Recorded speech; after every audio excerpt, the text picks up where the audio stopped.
Life. Okay.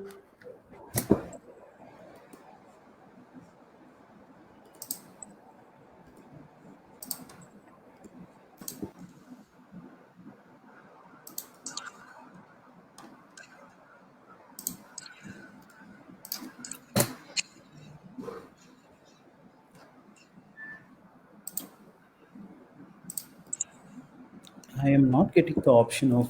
Uh, Okay. No problem. Meeda punch చేయండి. It's fine. No problem. Okay. So good evening and finally welcome to the third episode of the first season of All Mixed Fruit Juice. And as I promised, I am back with one more very special person. Uh, this time, I in am fact, not this getting is my the option. proudest episode to date. And I have with me Jitendra, or Jitu as I call him. And Jitendra is currently the CEO and the co-founder of Pixie.com, the South India's largest stock photo company. Welcome, Jitu, to my show. Thank you, Surya. I know I pushed this from like Sunday to Tuesday. Thanks for accommodating. There's so much going on in the world. I think accommodation has become very, natural and very empathetic for most of people like you, which is, and thanks for that. And it's a pleasure to be on your show. Great. Mm, So, okay, so let's get started with the obvious question in the pandemic. So, I hope you are safe and I hope you are doing well. Yeah, I don't know if I shared that with you, but I already tested positive and kind of recovered. So I think I'm one of those people who feel very invincible at this point of time. Okay. So if you're okay, could you just start? Could you just share a quick snippet about your COVID journey, and then we'll get started with the actual meat of the show. Sure, definitely. Yeah, I know I've been very careful, but then I think one of the biggest challenges with COVID is to keep our parents at check. Especially dads don't listen much. They would still want to run their business and all of that. And I think there's nothing wrong with it also. So my dad caught the virus first, and then my from there, my mom and I got infected eventually.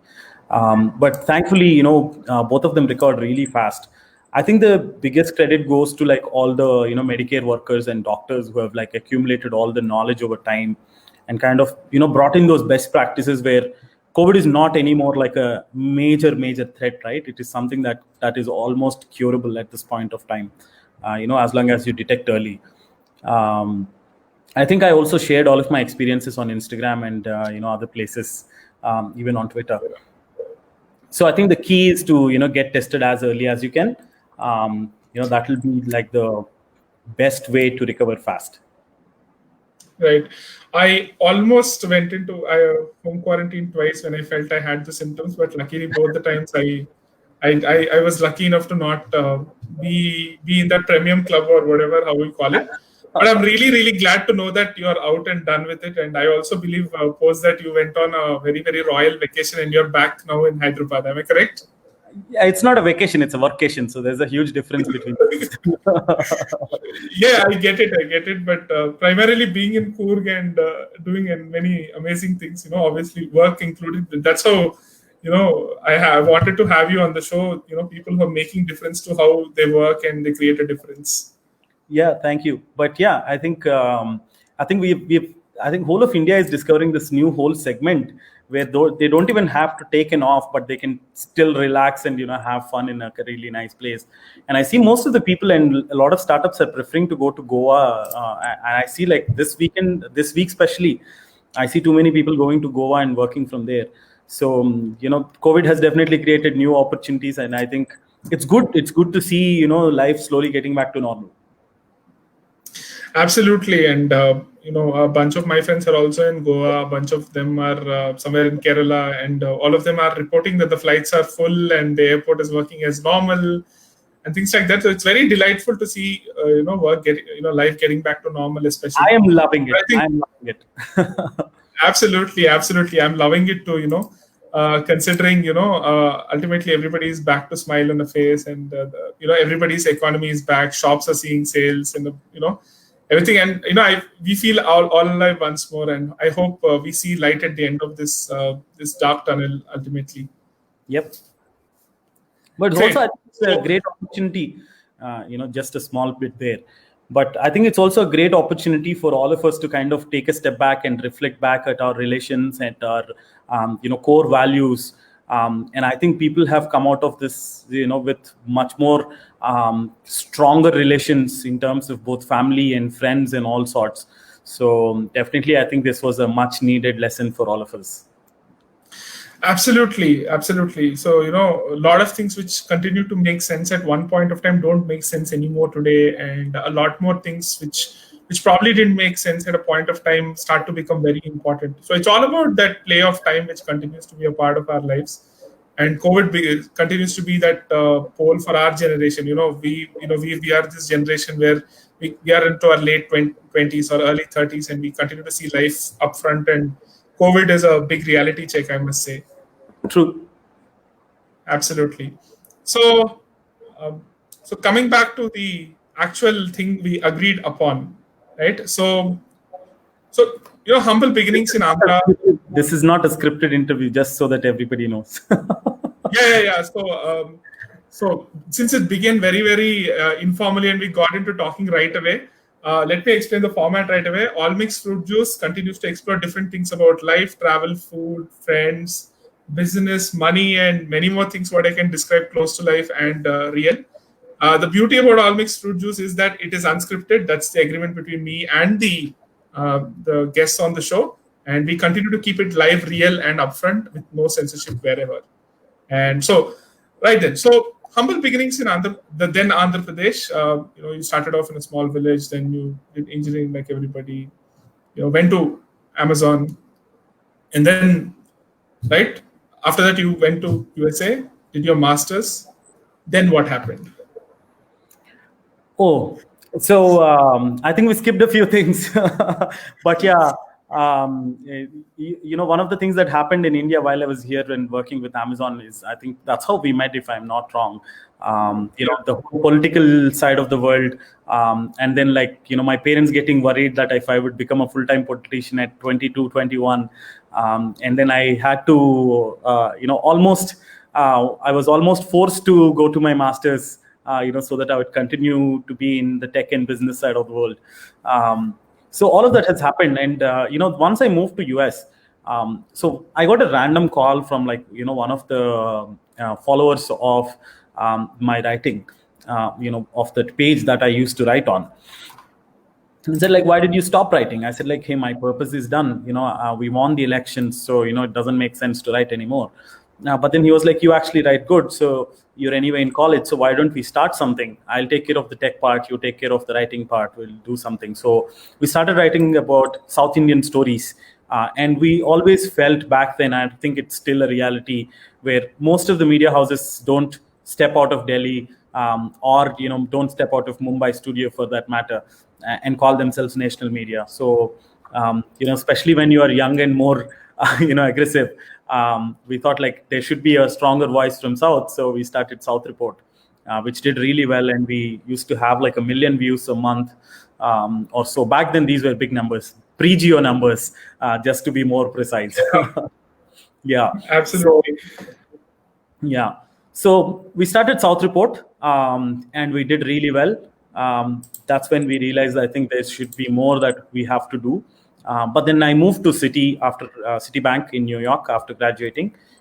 So I was there for a couple of years, and then I pulled the plug and moved to India. We could go into more details, into whichever direction you steer. Yeah, so I'll step back. So even before Pixie happened, even before the plans to make one of India's most indigenous ideas, I would see it that way. I remember a late night in August 2015, over an audio call, you told me the idea of Pixie, and I was so excited to see you entering into that journey. I remember, it was such a beautiful, experience listening to all that. But South, when we talk about South, South Report, it was one of those most interesting, platform to bring such amazing stories. because in South India, we are accustomed to this aspect of traveling from Hyderabad to Vijayawada on a aeroplane, and the air hostess is very proudly giving an announcement, "Kursi ki peti bandh lijiye." Like, how does it make sense for us? Yeah. Especially when the destination and the origin are Hindi.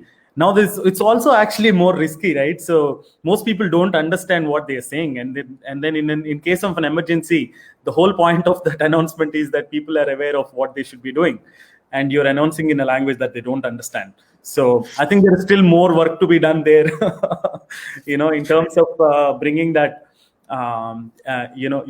Yeah, I don't want to sound too too political here, but yeah, definitely whatever makes sense, has to be there, right?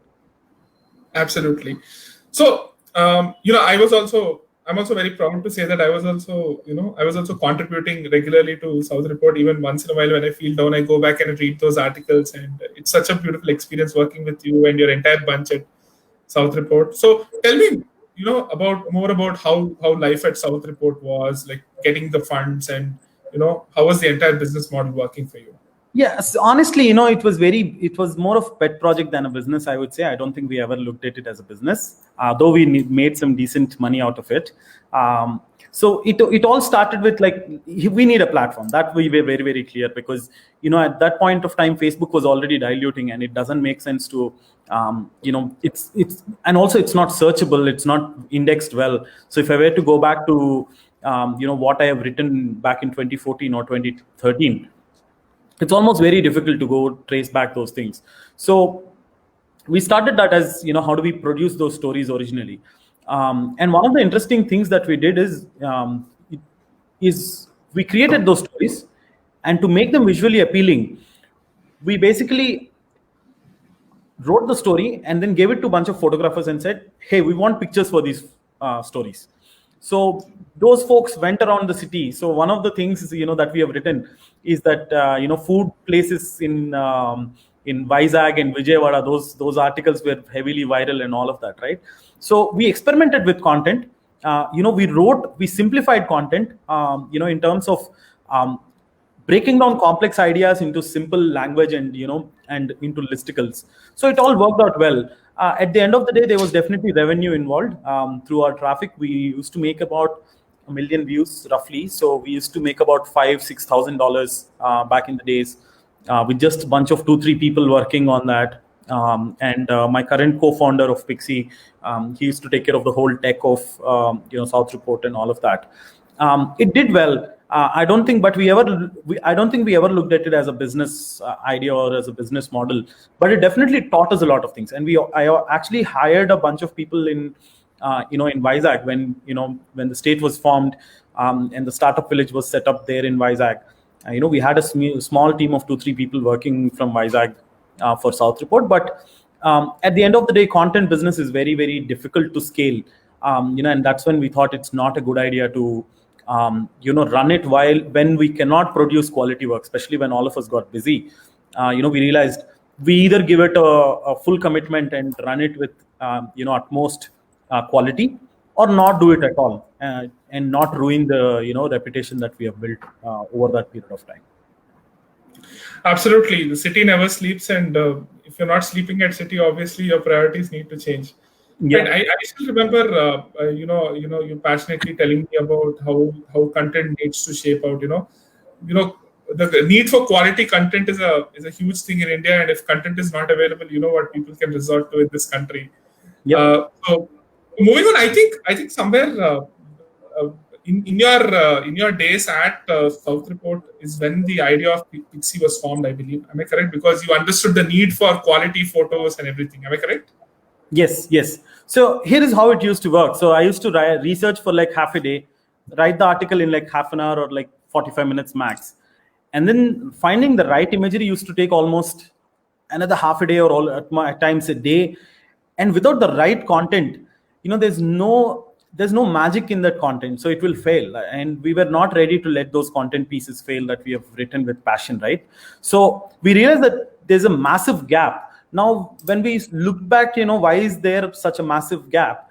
Now, Shutterstock, which is North America's, biggest stock photo company, It has 200 million pictures representing whole of North America and like rest of the world. Now, Getty Images, which again comes from a very British, royal family background, and documenting all of the British history and all of that over almost a few decades.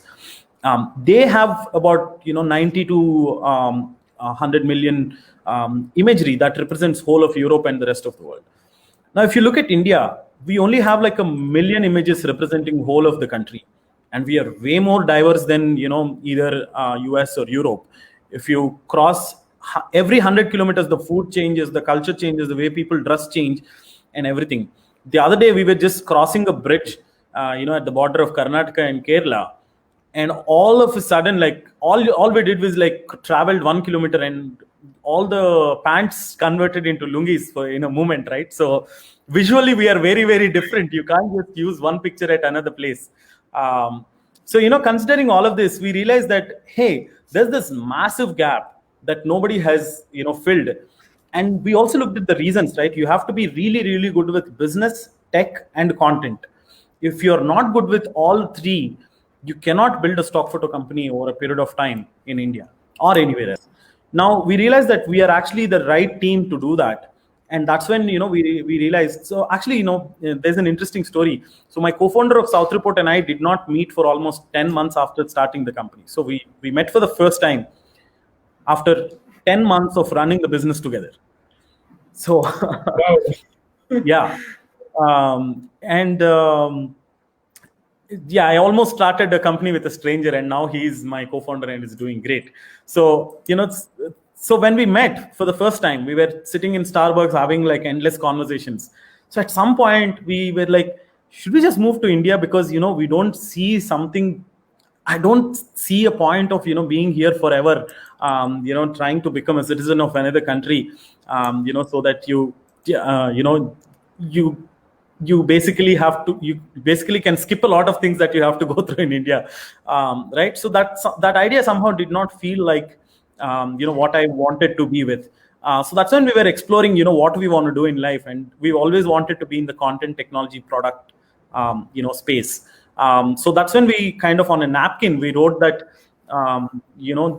idea of starting a stock photo company, and luckily I took a picture of it. And recently I found that picture endlessly scrolling through my Google Photos, and I posted that on Twitter also. So that's how the whole journey has started. We kind of ideated, and then we gave it a pause. We worked for a couple of more years in US, and when we were trying to pull the trigger, I was just looking back, okay, now we are moving to India, what shall we do? So we were basically looking at a couple of ideas, and then Pixie was like, obviously the name came later. The stock photo company for India, was like the most ideal thing to build, because one, it takes 10 years to build a really large sized stock photo company. Number two, stock photo companies have a very long life cycle, because photos have that lifetime value. Now let's say we have a picture of cyber towers with an unblocked view of the metro. Now that photo is timeless, right? So nobody can go back in time and kind of capture that back again. So we have such amazing pictures from across India, where we constantly capture what's going on out there. Now, considering all of these factors, we were like, let's do this. I think this is challenging enough for us. It's going to keep us busy for 10 years. And we're going to continue to grow. We're going to continue to engage ourselves in the product and technology. So we jumped right into it. Awesome. You know what? The last time I heard something so amazing, I can't recollect it. So the next time I tell somebody I've heard something amazing, it's your conversation which is going to be on the top of my head. So absolutely, I feel so overwhelmed listening to all of this. Right. So I'll tell you something. Every company which did great things in this world, Amazon, Google, or any other big names I can think of, are built on a bunch of values, a bunch of core values, which really, for example, Amazon, where we were work colleagues, and we've shared, some of the most amazing years of our life, right? That was a place where, it's built on 3 principles, which is externally referred to: work hard, have fun, and make history. And there are 12 to 14 leadership principles. So what were the core values you thought would your baby Pixie would actually, feel that, yes, this is what my baby should have? Yeah, I'll have to I'm guilty of copying some of the Amazon's leadership principles into Pixie, coming from the Amazon background. But truly, I think my first job being a techie at Amazon kind of helped a lot, because actually, when I was working with Amazon, most people don't know Amazon in India like how they do know now.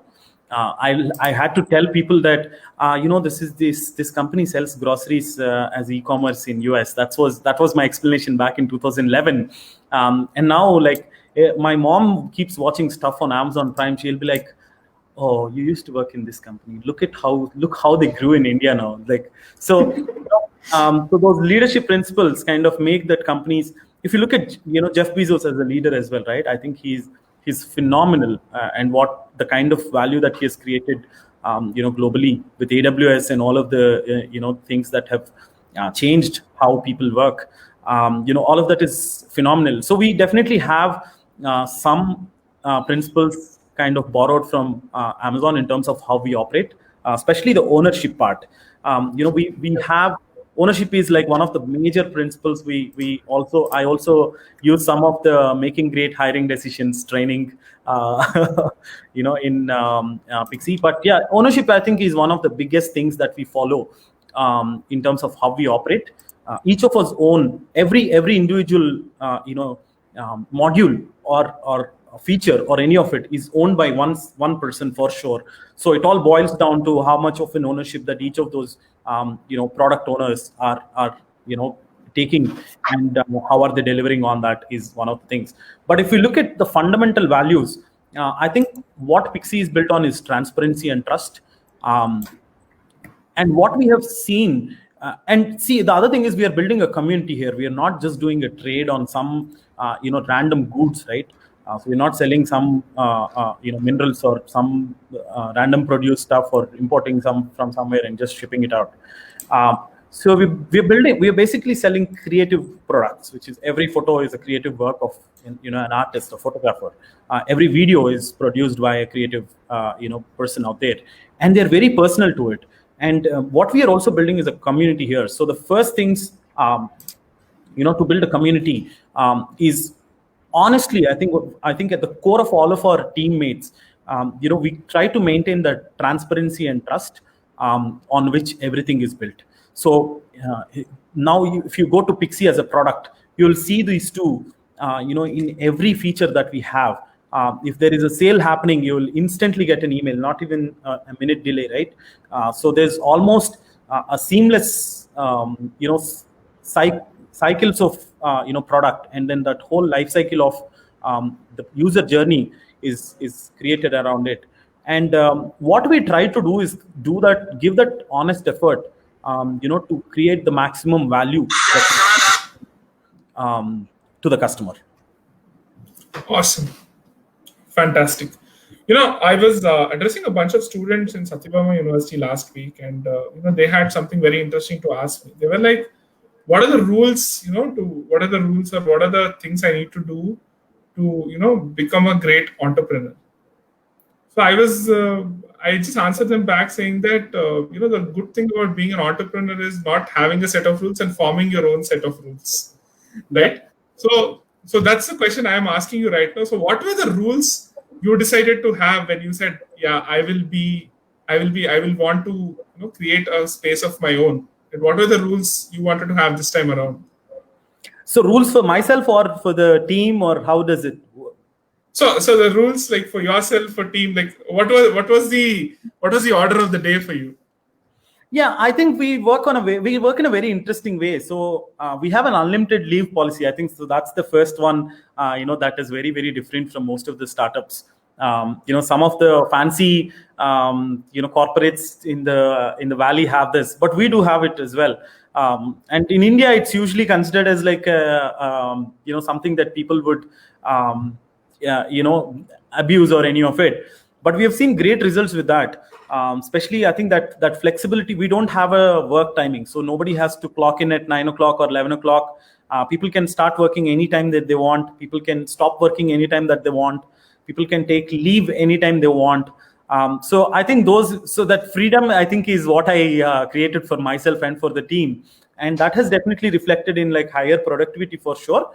Because one, you know, when you give that freedom to individuals who have high ownership, they take that ownership and kind of one take pride out of it, and also own it up as you know, as their own product, which is exactly how you know, we want to operate Pixie, and exhibit the greatest leadership qualities, right? So, and great judgment.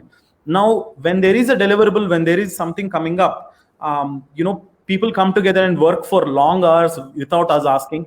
And when there is high volume of photos coming in, or when there is high demand, people work even on the weekends. And I sometimes I tell my team not to work on the weekends also, but then they come out and work.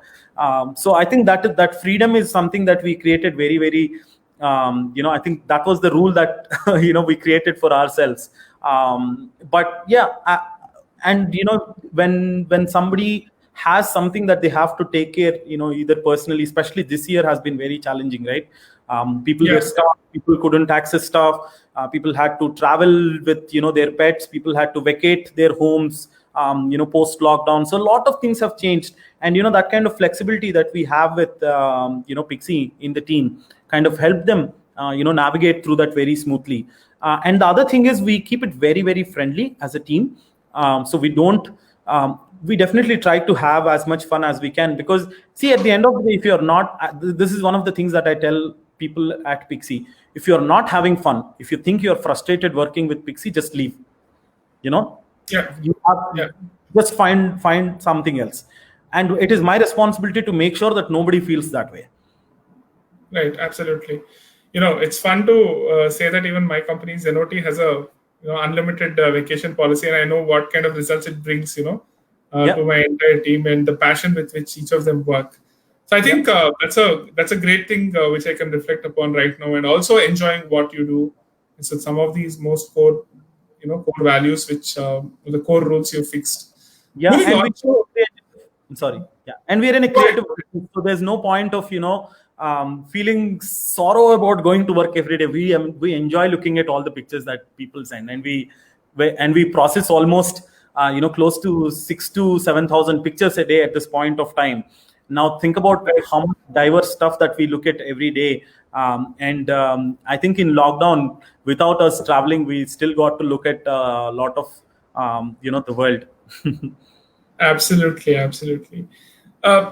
You know, so, you know, taking a step back, you know, before you actually, like, you know, you were operating on a full mode in Pixie, you know, there was this whole groundwork about finding that community, you know, getting photographers on board, you know, getting people to, you know, create these groups which would consistently contribute. So could you give me an insight as to what happened into that? Yeah. So I'll take, you know, another step back from there, right? So one of the things that happened was there were 7 failed attempts in the last 8 years to build a stock photo company in India. Right. And all of them shut down shop within a year. Less than a year is what they have shut the shop in. And they have all closed at a very wrong note. So they made false promises. They either defaulted on not paying to their photographers that they have promised. All sorts of malpractices. So they ended up listing the photographers' pictures in some other platforms and not shared that information with the photographers. So they did all sorts of nonsense that they shouldn't be doing. Now, the first thing when we entered the company as a stock photo company, you know, we had to wipe out the, you know, image that people had, you know, about this space, especially in India.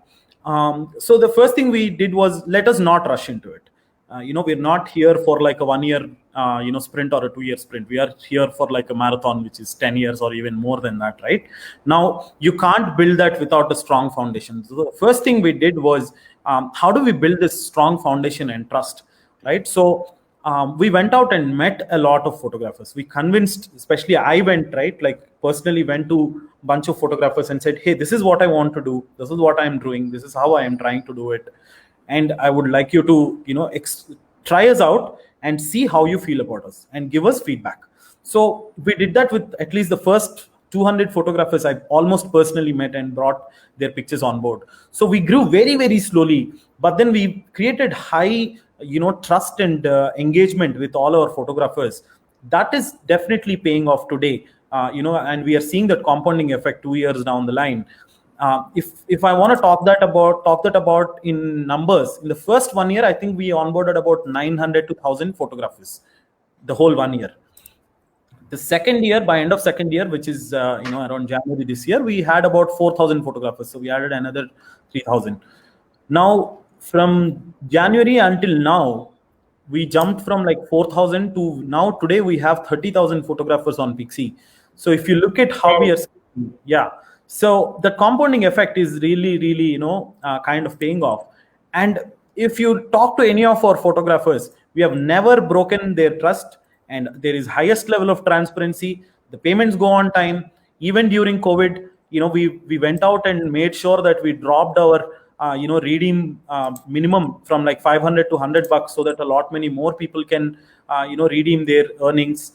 So we have done all of that. So we really are proud of how we have taken time but built the right foundation. So this foundation is definitely going to stay very strong while we build the company and scale it much, much further for the next few years.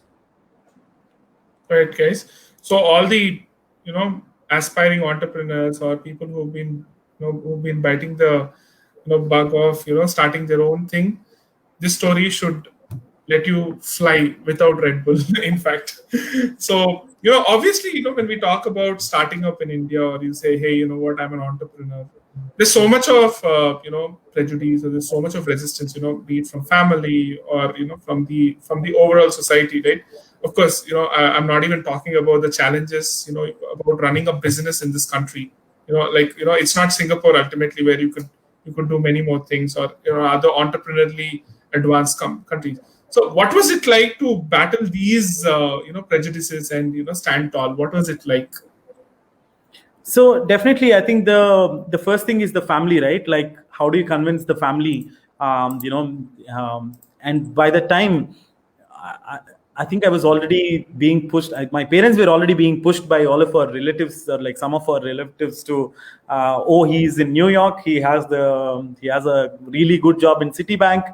He's settled, and next thing is like get him married and lock him up in US, right? So I was not ready for that. I wanted to do something before I find my life partner. So I was like, I convinced my parents. Like, fortunately, my parents have. I think I derive most of my values from them, and they're very open-minded that way. So they were like, I mean, sure, think about it. If you think that is the right thing to do, then move back. So that was smooth with my parents for sure. And definitely some friends have thought it is it is stupid to do it, because at that point of time getting an H-1B visa was like really difficult. It was like Trump administration, and Trump just came in and all of that. So I got like my H-1B really, really fast, and like got it approved. And I still had like 2 more years of like H-1B left, and I was like leaving my job, which is like very secure job, right? Like a banking job in US is, a job in a bank is like a very secure like one. It's a gold mine, absolutely. It is a gold mine, indeed. Like, there's almost nothing that you'll have to, honestly, if you worked with Amazon. So, I mean, this is like, I don't know if I can make that comment on Citibank, but it's just banking in US in general is way more laid back compared to like a tech job in US. So, or like a job in a top tech company. So yeah, considering all of that, people thought it would be stupid, but I told them like very, very simple. One of my Chinese friends, actually, my colleague, he asked me like, "Hey, you're moving back, so what if things don't work out? How are you going to survive and all of that?" And I was like, "Hey, I know how the best sambar idli tastes, okay, and I know how the best filter coffee tastes, and I know how a best meal would be, like an Andhra meal or something. I can even build a brand just on one of these things, scale it across India, and still be a millionaire." Yeah, absolutely. Yeah. So that's when my friend was convinced. It's like, oh, you can live anyway. So just. I remember, I think in 2016, I believe you were, slowly, I could see that transition. I think we met on one winter afternoon, when you were about to, make that leap into setting up Pixie and everything. And I could see that passion, absolutely. And I don't see any of that spark in your eyes when you are speaking. It hasn't reduced even a bit, even today. Thank you. Now that absolutely. So I think you found your life partner in a sense. You're married to your work, and I know. So away from the photography community, which continues to be your lifeblood and continues to fuel Pixie so robust. You know what is more interesting is what are the challenges like for entrepreneurs in India? What are the issues people face? Aspiring entrepreneurs face. Because these are ideas which can change a nation.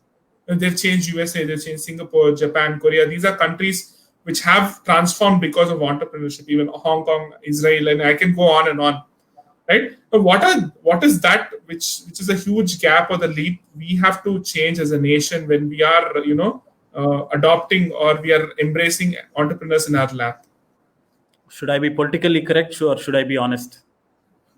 Uncensored, go ahead. No, I think the biggest gift for entrepreneurs that India gave is its market size. We are a nation of 1.3 billion people. You don't have to sell it anywhere. If you can sell to even 5% of Indians, anything you make, you would still build a really, really large and impactful company. You're impacting the lives of millions. And the biggest disadvantage is the Indian, corporate law, right? Like how difficult it is to, set up a company. Every time we raise funds, we end up spending 3 to 4 months, just on the fundraiser related activities. File this. The RBI needs some compliance. Somebody else's needs some other compliances. And look at now and see, there are only 2 large places where you can get investments from, right? One is the US and then the other is China. And if you look at companies like, Oyo and a whole bunch of, not Oyo, but pretty much majority of the companies have some sort of a Chinese investment, and suddenly, that are also being scrutinized and all of that. Forget about the foreign investment for a second, right? Even just how difficult it is for everybody to run a company in India is just unimaginable. And I don't know what Startup India program is about. I haven't seen, at least, or it's difficult. I can get into details, but it's really, really difficult. And let me give you another fact. A lot of people build companies from India, but they're not registered in India, because registering in India makes it way, way difficult. And we were also forced to a large extent, and I'm still holding it. Like I said, let's just be Indian company. Let's just be Indian company. But if you look at the number of compliances that we have to file versus, just switching to a Delaware Corp and everything gets sorted, you are in a much more comfortable position. You don't have to waste a lot of time trying to navigate these compliances and, all these things. I'll give you a quick joke, okay? Now, when all these companies were, it's a fact, but it's almost, it's a joke on all the entrepreneurs in India, by government of India. I'm so sorry, I'm being so No, go ahead. But when all the companies were going into lockdown and trying to figure out how their businesses are going to survive this COVID panic, especially in March, Ministry of Corporate Affairs asked every company to file a complaint saying that we are ready to fight COVID-19 situations, and we are compliant for fighting this situation with some regulations. I am like, dude, I am already trying to figure out how am I going to navigate this. Now you want me to come and file one form saying that I am ready for fighting this. I'm like, what are you going to do to help? You're already putting more. It's on top of. Now don't think about just me, right? Like, there are thousands of people, lakhs of companies across India trying to file this. How many man hours were wasted in filing these complaints? Okay. Absolutely. So I can't even fathom the kind of impact COVID has had on it. But I'll come to that, absolutely. But your journey in Pixie, you people wanted to so proudly come and be in Amravati. The first sometime you spent in Amravati, I believe, and then probably moved to the city of love, Hyderabad, and that actually keeps you in the access to the best talent. So that way I'm totally sure that. So what was it like to start up in Amaravati? One of India's most loved city back then, but now it's different. But what was it like back then? I think as entrepreneurs and as people who are taking risk, I think we take a lot of risks, and I think that was one of the risks that I have taken. Okay. And if you remember, I was working with Mr. Naidu in 2014 campaign, right? So, and I'm in touch with their team for a very long time. I keep engaging wherever needed, in the policies of the world or anywhere else. So one of the things that I was really close to, was Amaravati as an idea, because as a kid, I have seen how Cyberabad has evolved, right?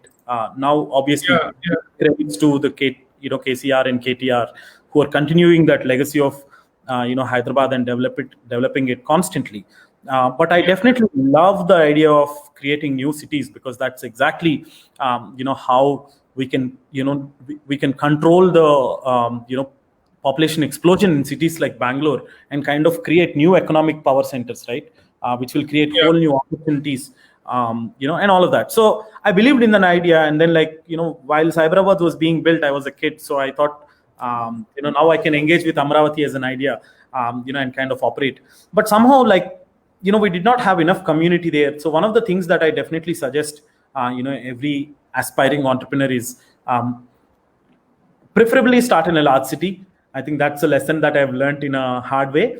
But we pulled off really quick though. So we were there for only about 9 months, and then we pulled off to Hyderabad. We realized that it's very difficult to build a company where you cannot grow a tech or a photography community, considering the size of the city that there is. And then most people, when they graduate from these smaller cities, kind of move to larger cities. So the best of the talent kind of moves to places like Mumbai, Bangalore, Hyderabad. So if you want to make use of the talent, you'll have to be in those cities. It's a hard truth. I don't think we can change that easily. And I think I also saw Mr. Naidu. I kind of had some sense of how Mr. Naidu might not be able to come back to power. So considering all of those things, I kind of felt like it doesn't make sense. And I don't think I had the luxury of engaging with the government also, though I was close. Because of being busy with my own business affairs, right? So considering all of that, we pulled it off. But it's sad to see Amaravati be at a standstill, and I hope that that kind of continues for the good of the nation, right? I think even Mr. Modi was very close to that project. He was the one who inaugurated it. Hopefully that should continue, and I think the more states should come up with such. Navi Mumbai is one of those things, right? Like the new era is almost getting ready. Mumbai is very crowded now. Navi Mumbai will open up many more opportunities for Maharashtra and for the rest of the nation. We should always remember that we're a group of states. So we can, as India, we will only develop if all of our states progress and progress in a much faster scale.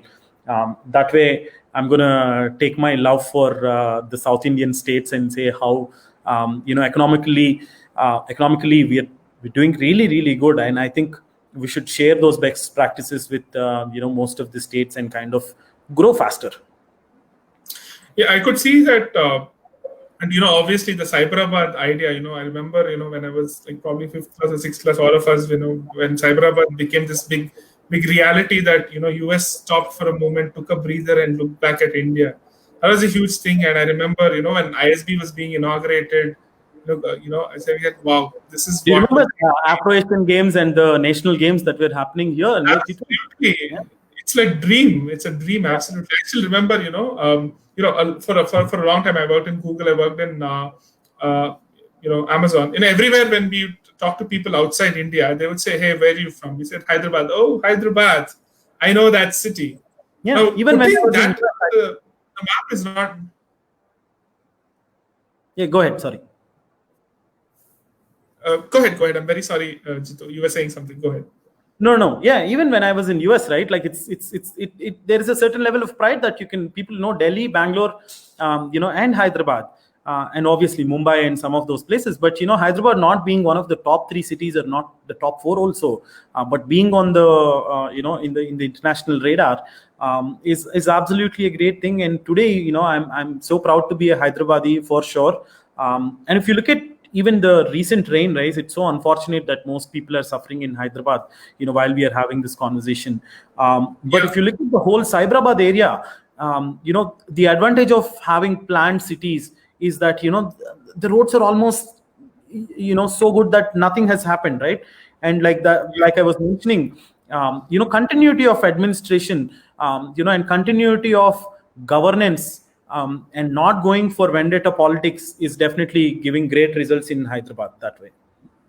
Absolutely, I think we surely need to appreciate the intent. That word is being talked about a lot about of KTR or Mr. KCR. They have really gone full throttle on taking the baton from where Naidu left it back in 2004, and today they continue to build on that legacy, and they definitely do acknowledge what Naidu has done, even though they are from different political ideologies and everything. Yeah. I totally acknowledge that. And but what is it like, to hear? What is it like from entrepreneurs' view in Hyderabad? Like, let's assume there are companies which have ID tags and cabs and every other facility, and you have a salary being credited. But what is it like for an entrepreneur in Hyderabad? Like, the ease of business and everything which is being advertised upon, is it really there and everything? So I want to hear from you. Yeah. So though we claim ourselves as a Bangalore-based startup, we are a very core Hyderabad startup. We're all Hyderabadis. Most of our team is from Hyderabad, and we really love the city. And the infrastructure of this city facilitates infrastructure and human capital, right? You have amazing universities. You can hire from ISB. You can hire from IIIT. You have BITS Hyderabad, which you can hire from. You have IIT Hyderabad, who people are already graduating from there. So you have great talent, access to talent. And then you have amazing infrastructure. So one of the key things, for a city to grow is low cost of real estate for commercial usage. So one of the things that did not work out for Amravati also is that traditionally in Vijayawada and, in those places, the real estate is very, very high. And that is almost 2-3 times the cost of what you would pay here in, Gachibowli high-tech city kind of a region. Now, real estate is like one of the smallest, expenses in Hyderabad when you're running a company. And that is like one of the biggest advantages you can give to an entrepreneur, because you don't have to worry about, let's say, even if you're running a 50-member team, your rental might not run above 2 lakhs, which is very, very comfortable for most companies to afford. So I believe that Hyderabad is going to continue to grow because of that one reason of having very affordable real estate and great access to creative talent and tech talent as well. Absolutely. I think, we are a Silicon Valley in the making, and we are, slowly moving in that direction. And I'm glad we were part of the, the origin, back then in 2000s, early 2000s it started. So I'll probably ask you a question more closer to your heart, Let me just add one thing there though. So one of the things why we still have to, rely on Bangalore or Mumbai for that matter is we somehow do not have enough investor network here. And that's a very common phenomenon that kind of happens, right? So even in US, only Silicon Valley has all the investors. You don't have enough investors in Chicago, or in Seattle or in New York. New York has, but like it's a very different style of investors. But you don't have DC or Florida or Texas as well, right? Like that kind of natural selection happens. That is like one of the reasons why most startups still kind of have to rely on Bangalore kind of an ecosystem. And some of the really, really good, startups that have started in Hyderabad, had to move to, Bangalore to a certain extent. Even Swiggy is, founded by co-founders. My college senior. Yeah.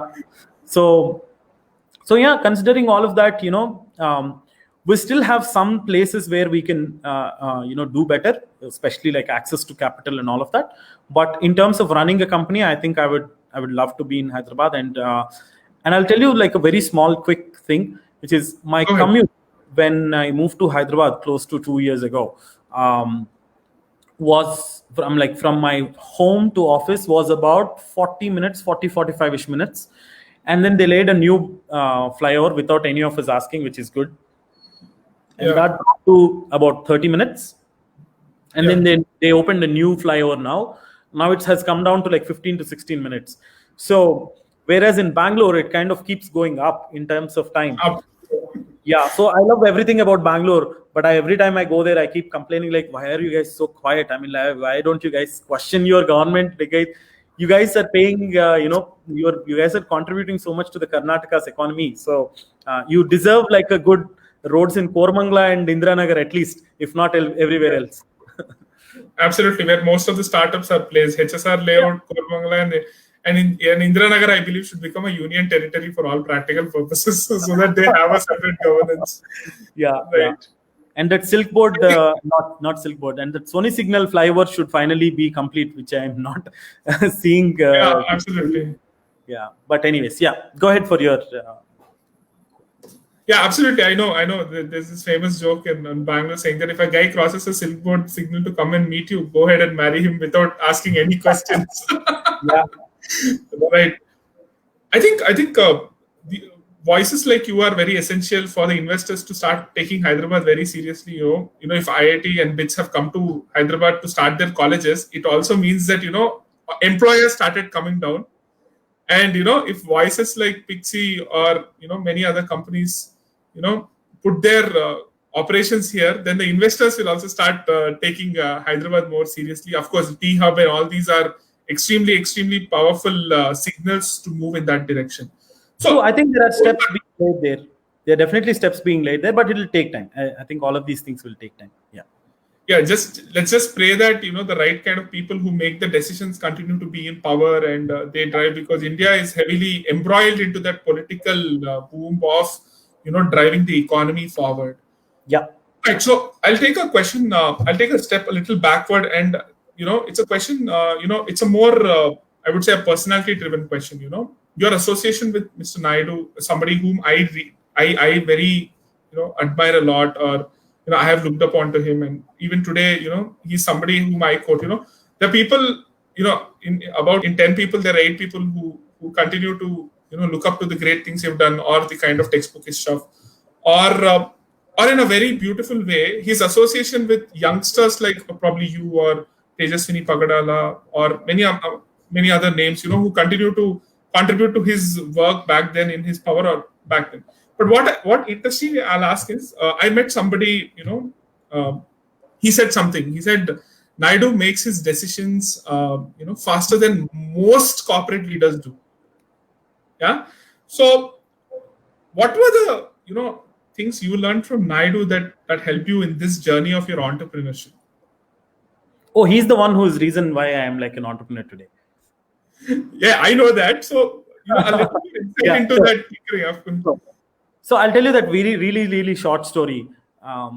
So I was already part of his team, like like one day he in like very candid conversations, he was like, Jitendra, you work for Amazon, right? I said, like, yeah. And you are helping me. Then he was like, you should not take jobs after this. You should create jobs. And I was like, oh shit, yeah, right. Like that makes sense. Like, or I think this is something that I should at least try, because especially when someone who you admire kind of respects in your or believes in your decision making, that's a huge validation for us, right? Because our education system on the other side kind of keeps proving that we are losers, right? So I mean, to be very honest, I was never great at exams, and if you were to judge me based on my marks and my mark sheets, you'll think like I'm a loser, right? So whereas on the other side, like these great leaders always kind of see raw talent and kind of nurture them in the right direction, and that is also that definitely kind of put a very strong foundation in my head, in terms of two things. One, I think one of the reasons why I moved back is that, right, like my life is dedicated for the growth of this nation, small or big, right? Like I could Pixie might go small, or it could become really big. I might start something else maybe after 10 years, or I might start like an organization or any of it, right? But the journey will start contributing in small bits and pieces to the growth of this nation. So that is one thing that I've got from him while I was working closely with him, is that you should have a higher purpose than what you're doing on a day-to-day thing. That is one thing for sure.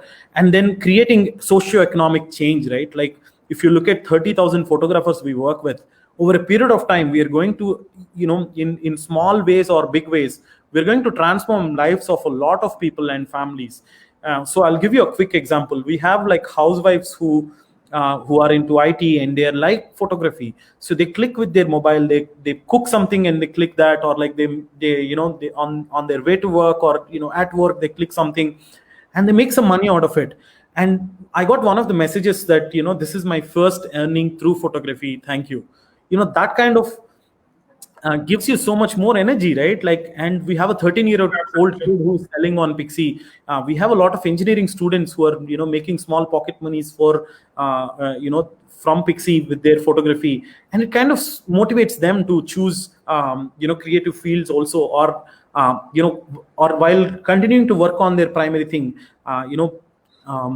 pursue their passion into other areas. So, all of these things kind of, I drifted away a little bit, but just to come back to the core, I think, Mr. Naidu is definitely a great leader, and I definitely derived most of my energies from him. I know it might sound very political at this point of time to be associated with a political party, but again, I also kind of evolved from being associated with just one political party versus respecting and creating association with any political leader who is doing well, irrespective of which political party they are from. Which means now I am close with two TDP MPs. I'm very close with one of the YSRCP MPs, who is a very young fellow and very educated. So we have conversations. I'm close with some people in Karnataka Congress. I'm close with some people in BJP at the central level. So I try to see how I stay close with all of these people and kind of engage in a productive conversation, and eventually when time permits and all of that, I would probably help in or contribute in policy research and making also. Absolutely, we need policymakers. On one of my out-of-line workshops, I had some members of the parliament whose names I can't reveal obviously on this show. But I had members of parliament who participated, and they were, pressing on the need of, creation of better policies. And obviously, when you talk about, entrepreneurs giving back, if a Narayana Murthy or a Ratan Tata, or these people who continue to influence the socio-economic, graph of this country, obviously politics is going to be closely involved, but the healthier politics, the more cleaner politics is what we look forward. And that breed is definitely there in all parties to some extent. And that is what we need to bolster and nurture moving forward. Yeah, I think the world. Go ahead. Sorry. Yeah, I think there's a small lag, so I think I'm like cutting off on you, at moments. Sorry for that, but I think the world is getting very divided, right? There's more division even in US. The left and the Democrats and Republicans are the most divided. Everybody is living in social bubbles created by. I know we are going live on Facebook, but yeah, I don't know if you guys have watched the Social. Which one is that? The series that has come recently, The Social Dilemma. Yeah.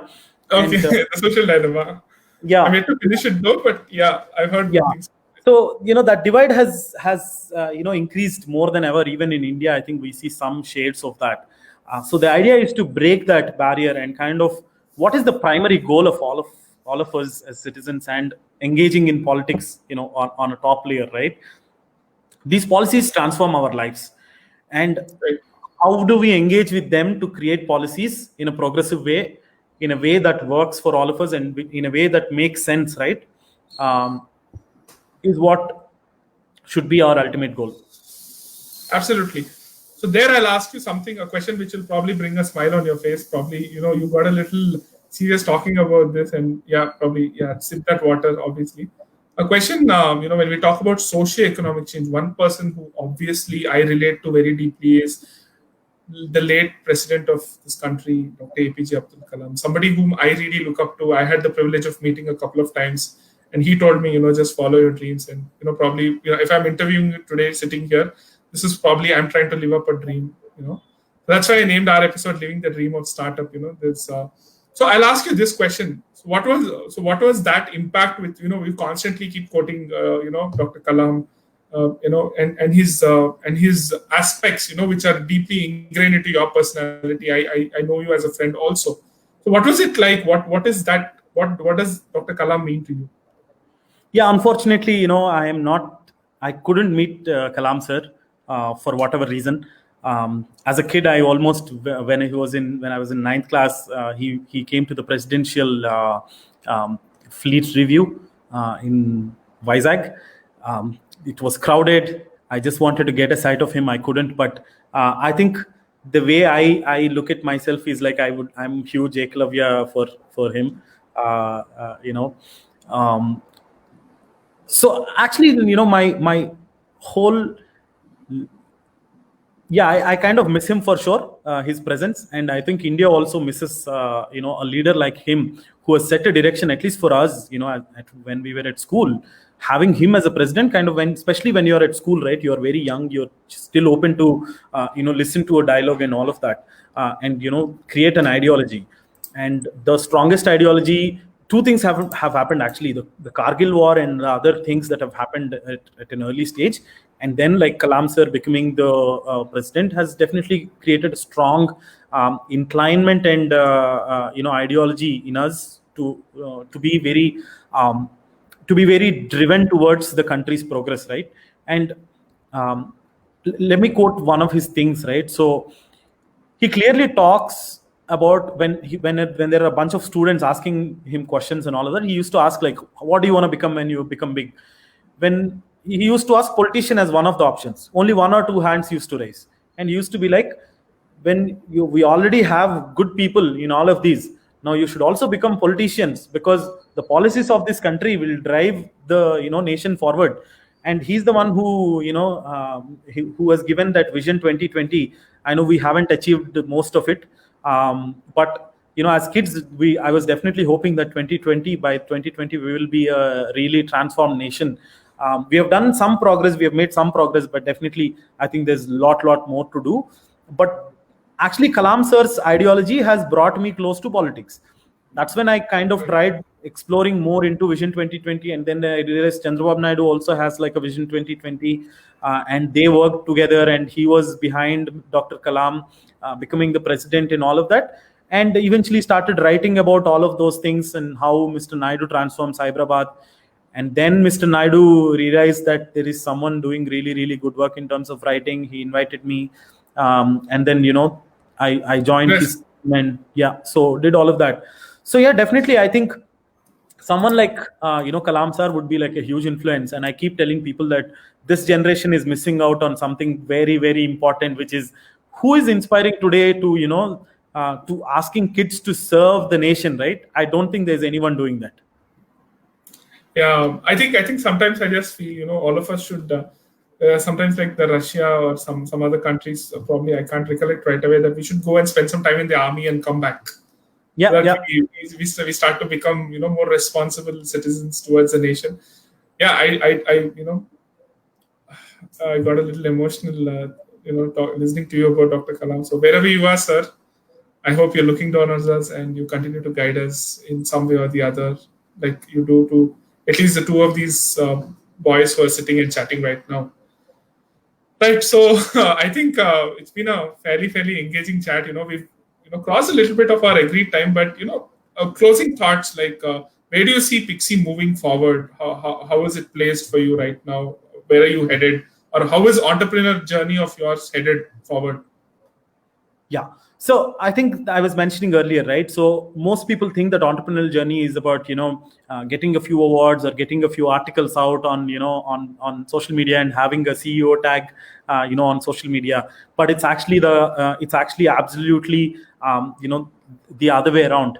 It is about heads down approach on how are you focusing on your product, how are you growing your business, and how are you having a very long term vision, and how are you building on top of that long-term vision is actually how it works.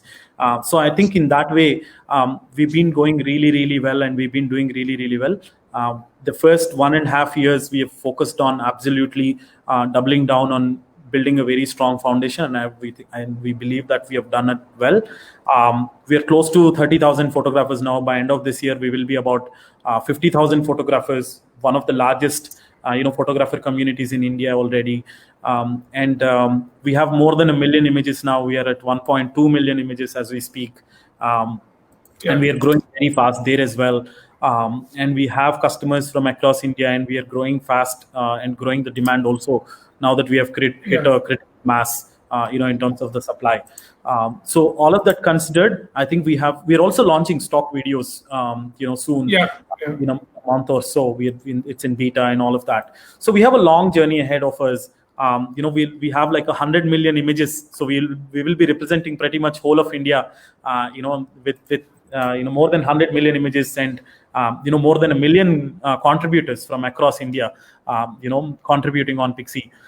So that is the long-term goal, and we want to create that socio-economic impact in the photography space and in the creative space, by creating the strong community which will produce creative works that have meaningful impact for the business side of the world. Absolutely. I think I'm so excited listening to your journey. So probably a little about two small things what I wanted to ask you. One is your most fascinating national flag story. So I wouldn't want you to leave without telling me that story.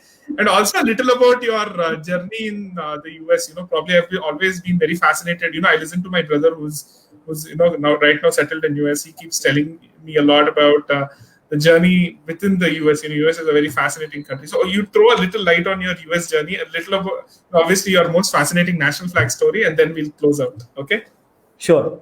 Let's do the lighter one first, which is the US travel, which my mom sometimes feel like I wasted too much money, but she's sometimes happy too as well about that.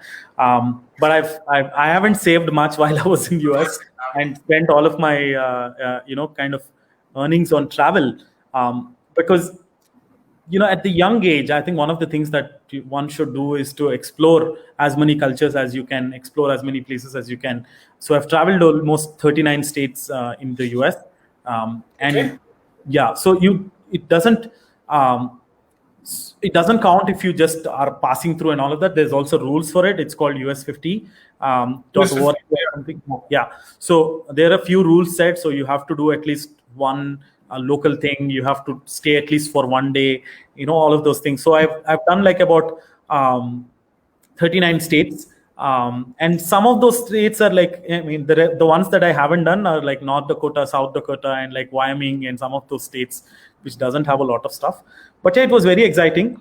So I was constantly, going from New York, traveling to most of these places, managing my work-life balance, and trying to have fun.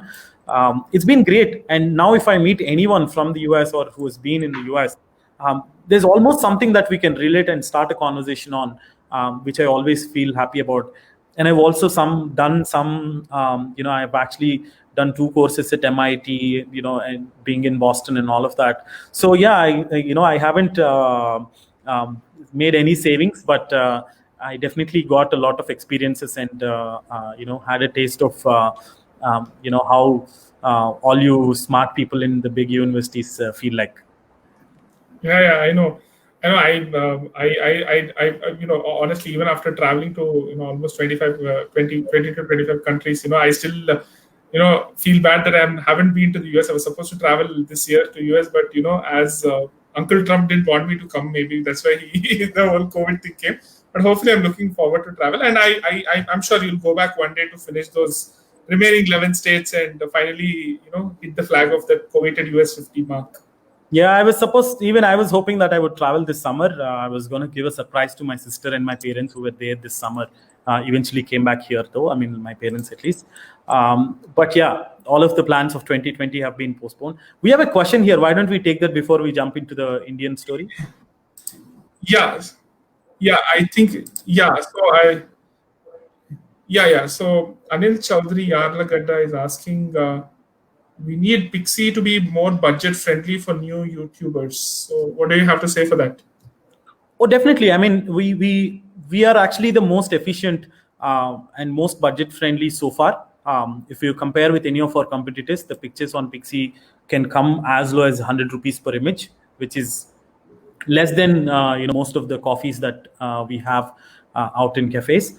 So but definitely, if there is someone who has a specific project, especially if there are students or someone in the university, or if they're starting up really early and they want some kind of much budget friendly option, we'll be happy to talk to them and kind of give them some budget, some budget plan, a kind of some good deal that can fit in their needs. At the end of the day, we want a lot many more people to start using pictures and tell stories better, and I don't think budget should come on the way to tell those stories better. Absolutely, I totally agree with you. I think, and an easier way, I'll tell you, the pro tip is just buy him a coffee in Starbucks. The job will become much easier. Absolutely. So okay, so moving on to your more serious story of the national flag. I really want to hear it on record now. Go on. Yeah, so it's actually a very interesting story. I think I constantly feel that I should get back to my 21-year-old, 22-year-old who was more fierce and wanted to get things done much faster than what I am today. So here is how it all started. So when I was writing about stories of everything, how it all started and all of it, I was writing about the Hyderabad airport. And I was looking at how the other international airports are. And if you remember, Hyderabad airport was the first PPP airport. Otherwise, it was mostly maintained by the Airport Authority of India. And we know how Chennai airport used to be, how every other airport used to be. It was no different from our, railway station. Yeah, or a railway station. Now this is like an amazing airport, and I was like, holy shit! And everybody started copying that, right? Like if you see the Mumbai T2, if you see Bangalore airport, and everything is it's good, right? I mean, if you create a great idea and that's being replicated, it's amazing. But one of the problems I had with this airport is now when someone comes from US, and at Amazon, most of the people used to visit from Seattle, right? And in US, national flag is used widely. Like everywhere you see a national flag, especially in airports and places where you are entering a new country, right? Now you have to welcome them with the pride of your nation and say, hey, you are now in India, welcome to India, and all of that. And one of the greatest ways to feel proud about it is by displaying a national flag in the airport. Now and our airport did not have a national flag. Now if you see, most airports have it, but we will get there. So one day I wrote to GMR customer support saying that, hey, when our guests are coming from US, they are almost surprised which country they landed in, because if we don't talk about where we are, we don't display our national flag. Now what does it take for you guys to keep a national flag? Now that is not how a customer support usually gets an email, right? So they suddenly replied saying, after a week or so, saying that we thank you for your feedback. That constant reply that you get, right, for a customer support, we got. Like, this is not satisfactory for me. You tell me how can we take this forward and put a national flag in the airport. That was my single point agenda. Now, then after a month or so, I was flying to Chennai. So I went to the airport 2 hours early. I was like, I have to meet your airport manager, because nobody is listening to this idea by some dumb guy. Now I want to meet your manager. You do whatever you want to do. So they were like, that guy is busy, this guy is busy. They made me meet some random fellow who is not probably like the decision. But again, my flight time was near, so I left in all of that. Now I followed up on that email. It went almost for like 4 months, where they were like constantly giving me some reply just to keep me in loop. And one of the things that and that's when I started working with Mr. Naidu while I was still at Amazon, right? So I was spending my evenings and like early mornings going to his house, spending time with him, in the campaign-related stuff. Now, one of the things that fascinated me was, I know that on top of Mr. Naidu's house, there's a national flag. always. Yeah. I've Right, which most people don't notice. It is on the top here in Hyderabad house. Now I I thought think like I got to know this through you only. yeah, and I thought like some police officer or someone will go and hoist. So one day I was early and then on the right time, and he went out and like hoisted the flag, and I was like, and I got to know that he does that every day pretty much, and that's part of his schedule. Now, Yeah. see, nobody watches this, right? It is not like a show that he's putting up for anyone. Nobody knows this because in that point of time, most people are not at his home, no media coverage for that, and all of that. But he still does that. Yeah. That impressed me. Oh my God, this guy is really a patriot at heart. Now, I was like, sir, I have a request. GMR sir will be probably close to you because you are the one who built that airport while you were Business airport, yeah. yeah. So Mr. GMR must be close to you. So can you write a recommendation letter for me? Because I want national flag in front of the airport. That's it. So he was like, yeah, sure, Jitendra, I can do this. But surprisingly, what happened was in just a couple of days, it's already been 6 months. So, GMR airport folks kind of reached out to me that we discussed this internally. And we agreed to hoist a national flag in front of the airport. Actually, they did not say in front of airport, in the airport premises. Can you suggest a good location? So I already had some pictures because I was writing stories about the airport, right? So I said like this lawn is really nice in front of the airport. It will be really good, but it has to be big and all of that. So for us, big was already big, right? Like what they have done is like a really tall one and a really big one. So I proposed the location, and so Mr. Naidu was not in power then. This was 2013, right? So 13, yeah. But all the opposition leaders have one IAS officer assigned, which is a personal secretary. So that personal secretary IAS officer got to know about this through somebody that I know. And he called me suddenly. I was in the middle of office, and then like he called me suddenly, and he was like, "Mr. Naidu wants to meet you." Then I was like, "Oh shit, what did I do?" and all of that. So he got to know that I got this done without his help, and I followed up for like 6 months and all of that. That's when he kind of appreciated me, congratulated me, and until then I never asked for a picture with him. Somehow I'm like very I feel like I just want to get the work done. I don't mind if I have a picture with him or not. So I was like, he appreciated me, he tapped me on the shoulder and all of that. I was about to leave the room. He was like, he pulled me like this, and then like photo tiyamma, he said like to the photographer, and that's like my first picture with him. So I have like 3-4 clicks where he's appreciating and all of this. So I felt like really, really happy. And then like really amazing things happened after that, which is, how an individual can change a lot of things. Is Hyderabad airport is like the first airport to have a national flag hoisted. Yes. The second is from GVKs, which is in Mumbai. So Mumbai was being built right then. While they were building it, because they are from Hyderabad, and they are somehow closely associated with the whole GVKs network and like the whole airports and all of it, they took inspiration from Hyderabad airport, and they came up with a much larger flag. So the one you see in Mumbai is actually the second airport in India to have a large sized national flag. Yeah. And then that almost became a normal for every other airport. So now if you see, even if you go to Vijayawada or Vizag or probably Trivandrum or anywhere, every airport has it. And then Indian Railways also started picking up the trend. And in front of every large railway station, you have a national flag now.